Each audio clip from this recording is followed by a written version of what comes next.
The feds say this man began chatting with the girl back in September and started asking for graphic pictures and videos soon after. And things would only escalate from there.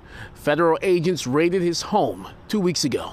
Well, they were lined up all the way down here to the front of our house. It was like 7 cop cars. We saw them get out. They had like the battering ram for the door. They said they had a search warrant. Neighbors watched as the feds raided a home in Brownstown Township in search of a 21-year-old man accused of exchanging explicit messages and nude photographs with an 11-year-old girl. Jamari Chatman is charged with receipt of child pornography as well as coercion and enticement. It's unfortunate. I hope none of that's true. Of course, you never want to hear somebody doing that.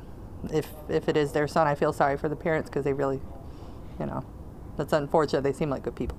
Investigators say Chatman struck up a relationship with the girl on Discord, an encrypted messaging service where she claimed to be 13 years old. According to an affidavit, the pair exchanged extremely graphic messages, pictures, and videos.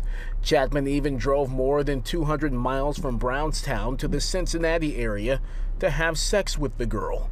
His plans frustrated as the 11-year-old refused to get into his car when he tried to pick her up. So how do we get here? We've always had pedophiles, we've always had predators, we've always had boundary violations between older teenagers or young men and children, and that's always been part of our society. I think we're hearing about it more, and I think it's easier for these kids or these victims, and in a way they're both victims, to connect with each other because of social media, because of certain applications that are encrypted. Psychiatrist Dr. Gerald Shiner says that reality should encourage parents and guardians to be all the more vigilant about what their kids are doing online.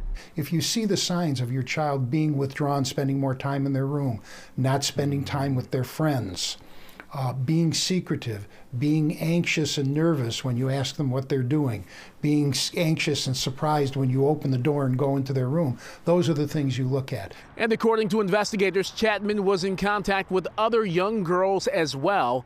If convicted on these charges, he could spend at least 15 years in federal prison. I'm Randy Wembley, and this is The Edge.